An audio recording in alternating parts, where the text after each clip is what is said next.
मित्रांनो, वंदनीय छत्रपती शिवाजी महाराजांचं नाव या महाराष्ट्रातील, या देशातील प्रत्येक व्यक्तीच्या हृदयावरती म्हणा, जन्मल्यापासून कोरलेलं आहे. ते कुणालाही पुसता येणार नाही.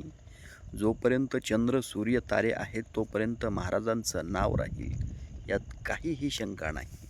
परंतु काही हरामखोर भिकारचोटांना असं वाटतंय की आम्ही महाराजांचं मोठेपण जर त्यांच्या प्लॅस्टिकच्या पुतळ्यामध्ये त्यांना वाटतंय, आम्ही कुठेतरी पुतळा बसवला म्हणजे महाराजांचं मोठेपणा सिद्ध होणार आहे.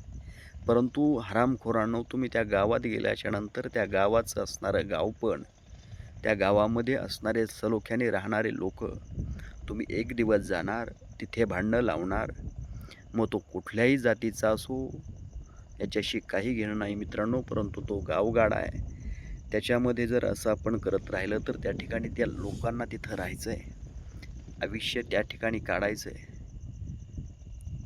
त्यामुळे ह्याच्या मागं जे राजकारण करणारे हरामखोर अवलादी आहेत, त्यांना आवरणं गरजेचं आहे. शासनाने त्यांच्यावरती कठोर कारवाई करणं गरजेचं आहे. तुमच्या बापाने अशा महापुरुषांच्या पुतळे संध्याकाळी रात्रीचे बसवले होते का? अरे बसवा ना, त्यांचं कार्य आभाळा एवढं आहे. दिवसा बसवा, ढोल ताशे लावा, सरकारची परवानगी घ्या, देत नसेल तर उपोषणाला बसा. कायदा कशासाठी आहे? मग या सगळ्या गोष्टी करून जर आपण केलं तर निश्चितपणाने त्या राजांना बी बरं वाटेल, त्या महापुरुषांना बरं वाटेल. मग तो कुठल्याही जातीतला असो, धर्मातला असो. हे पहा, कुठल्याही महापुरुषांनी जातीच्या चौकटीत राहून कधीही कार्य केलं नाही. त्यामुळे आताचे जे भिकारचोट हरामखोर आहेत, त्यांनी ही गोष्ट लक्षात घ्यायला पाहिजे. हे कुठल्याही एका जातीसाठी मी बोलत नाही,